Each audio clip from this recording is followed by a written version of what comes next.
அஸ்ஸலாமு அலைக்கும். மஷ்ரூம் பிரியாணி எப்படி செய்கிறது வாங்க பார்க்கலாம். பட்டை, கிராம்பு, ஏலக்காய், சீரகம், 4 ஆனியன் வந்து போட்டிருக்கேன். அதுக்கப்புறமா வந்து இஞ்சி பூண்டு பேஸ்ட் வந்து ஒரு 3 ஸ்பூனு, தக்காளி வந்து ஒரு 3 தக்காளி சாப் பண்ணி எல்லாத்தையும் வந்து நல்லா வதக்கிக்கணும். அதுக்கப்புறமா பிரியாணி மசாலா வந்து நான் ஒரு 2 ஸ்பூன் வந்து போட்டிருக்கேன். நீங்கள் இல்லைன்னா வந்து கரம் மசாலா தூள் கூட போட்டுக்கலாம். சில்லி பவுடர் வந்து ஒரு 3 ஸ்பூன் போட்டிருக்கேன். தயிர் ஒரு 150 கிராம்ஸ் அந்த மாதிரி வந்து தயிரை வந்து ஆட் பண்ணியிருக்கேன்.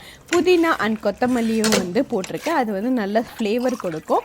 நான் ஒரு கிளாஸை தான் நான் ரைஸ் எடுத்தேன். ஸோ ஒரு கிளாஸ் ரைஸுக்கு வந்து 1.25 அளவுக்கு வந்து தண்ணி ஊற்றணும். ஸோ அதில் வந்து உப்பு போட்டிருக்கேன். மஷ்ரூமும் வந்து இதிலே போட்டாச்சு. இது வந்து 1 கிலோ நான் பாஸ்மதி ரைஸ் வந்து எடுத்திருக்கேன்.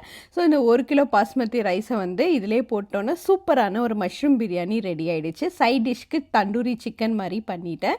ஸோ முட்டையும் வந்து நம்ம வந்து அவிச்சு வச்சுட்டேன்.